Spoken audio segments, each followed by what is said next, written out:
Hi guys, it's Dr. YouTube here.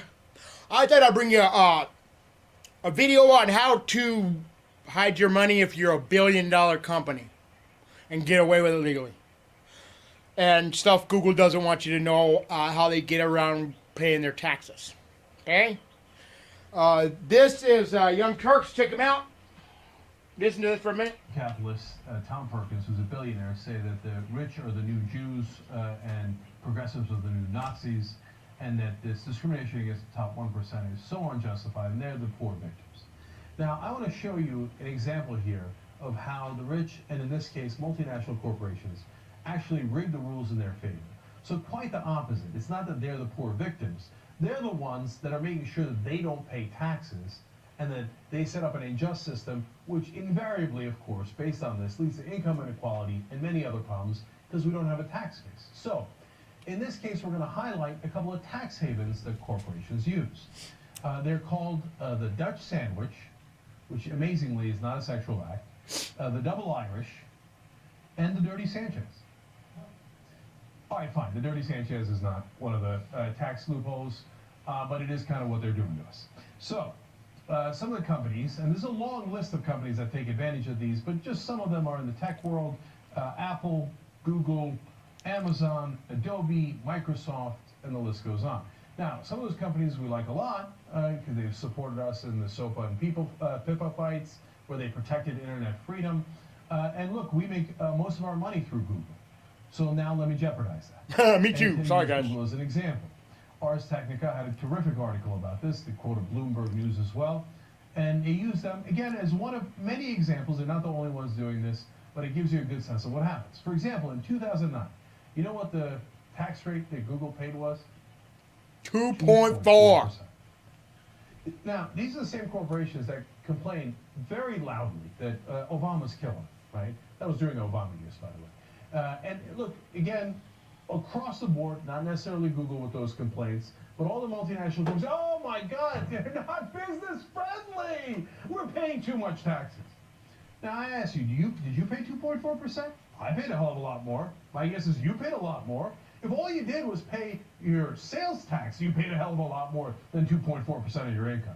No, you see, the rules are rigged in their favor, not against them, okay? Google, again, to use them as an example, in 2012, moved $11.91 billion through Bermuda alone. Yeah. Now, is it because they're doing all that business in Bermuda? No, they're doing almost no business in Bermuda. It's because it's a tax haven, it's a loophole. So now Ars Technica explains how these loopholes work. I'm going to show you what they said, and then I'm going to interpret it for you, okay? So they go on to explain. Here's how the Double Irish works. A company sells or licenses foreign rights to an intellectual property developed in the United States to a subsidiary in a country with a lower tax rates. The result? Foreign profits that come from that tech, like the rights to Google's search and advertising technology, effectively the keys to the kingdom, are now attributed to that offshore subsidiary rather than Mountain View, California headquarters. So, who does Google license its tech to? A fun little company called Google Ireland Holdings, headquartered in Bermuda. Bermuda, of course, has zero corporate income tax. So as a Bermuda company, Google Ireland Holdings pays none. So, you understand how that works? The most important part of Google's business, they say, oh, we don't own it here in California. No. That's the subsidiary we got in Bermuda that does business through Ireland. No. Oh, what's the tax rate in Bermuda? Will you look at that coincidence? It's 0%. We're letting him get away with this? That's insane. Of course, the reason we let him get away with it is because all of our politicians are bought off by all of these corporations. They pay them legal bribes. All of this is legal, right? They say, okay, here's your campaign contribution. Here's your money to the conservative or, in some cases, corporate Democrat think tanks. And now you'll all go out and tell me why this makes sense, right? 0% rate in Bermuda. All right, there's more to this. This holding company based in Bermuda is owned by yet another Bermuda-based subsidiary, Google Bermuda Unlimited. That unlimited corporation means it is not required to disclose income statements, balance sheets, and other financial information. So as if it weren't enough that they are not paying any taxes on it, you can't find out about it. Sorry, it's all shielded by Bermuda law. Does anybody really believe that the heart of Google's business is in Google Bermuda Unlimited? I mean, if you're a politician in America and you want to close that loophole, you're really going to say, oh, no. Yeah, Google does most of its business with Google Bermuda Unlimited. Who would be that stupid to believe that? No, they all agree to something that they know isn't true, so they can give them all the breaks in the world. All right, it's going to get more fun. Now they explain this part. But getting money tax-free from Ireland to Bermuda requires a stopover in Netherlands, the Dutch sandwich part. At Google Netherlands Holdings BV, this entity, according to Bloomberg, pays out about 99.8% of what it collects to the Bermuda entity, the company filings show. The Amsterdam-based subsidiary lists no employees. Who's eating that Dutch sandwich? Well, we're being forced to eat it, but there's nobody in Amsterdam. I mean, how brazen is it? Oh, no, we passed through twice through Ireland, and then we had the sandwich over in Amsterdam. There's no employees there. There's no tax in Bermuda. And all the business is done in the U.S. Of course, they have international business, but that's why they funnel all of this business through Bermuda so they don't have to pay the taxes, and they take advantage of these legal loopholes.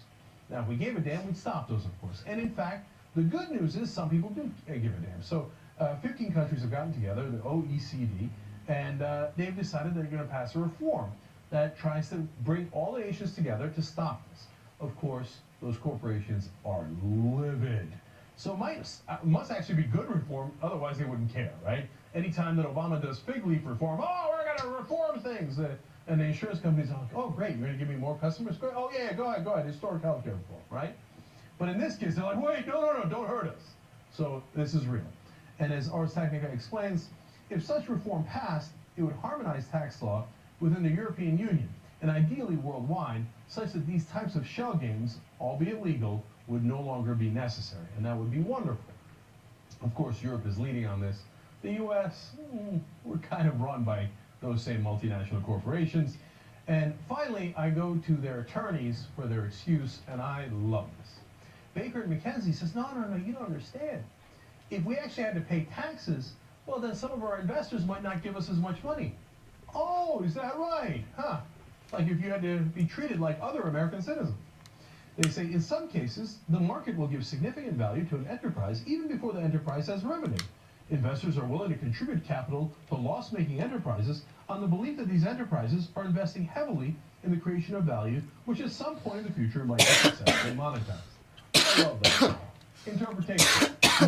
Oftentimes our businesses lose money. Not in the case of Google, they don't, of course. But other businesses, we're in the tech world. We lose money all the time.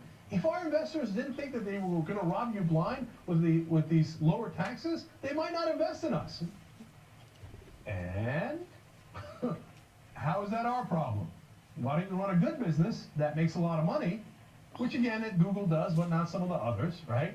So that you wouldn't have to worry about robbing us blind by not paying your taxes, right? I mean, the goal of them to say that. And they conclude by saying, tax policy should not allow the value created by investment to be taxed in jurisdictions whose only connection to the business is commercialization. Oh, that's awesome. Let me interpret. I mean, are you going to tax us where we actually do commercial business? No, you should tax us where we don't do business. Gall on these guys, man. Of course I'm going to tax you where you do business. That's the point of taxes. If you do business in California, you get taxed in California. Not in Bermuda, where there's conveniently 0% taxes. See, this is how the rules are rigged. This is how we get income inequality. This is how we get injustice. And our politicians are perfectly aware of this. Amen. We're cutting it short here, guys. But our guys here at home, they know all about this. You understand why I'm pissed off? So, look, I don't blame the Googles of the world that much. You set up a system. You know what I mean? This video started about Google, but it's not Google's fault when that's the way things are done. Do you understand? We have to change these laws, guys. And it won't be done by you just sitting there on your ass, hoping someone else will do it. You know, well, someone else will vote. Well, they'll take care of that, you know. I don't got the money for that. Let the politicians worry about that, you know. need to strangle you because you don't stand up for the guy the grandpa and grandma stores at Walmart took out. Huh? But you just go buy at Walmart all day, and they got junk at Walmart. Walmart has junk. It's a big garbage bin, guys, and you go spend all your money there, argue every weekend with your girl about money over Walmart. Oh, how crazy is that? And then you guys just keep going and doing the same thing over, and you're in that little hamster wheel. And see, that's why people don't like me, because I can see this, and I won't get on their hamster wheel. You know what I mean? And they're on the hamster wheel, and they can't get off, so I can understand why people don't like me. But, yeah, this is today's business. Later, guys. Subscribe, like, and comment. Thanks.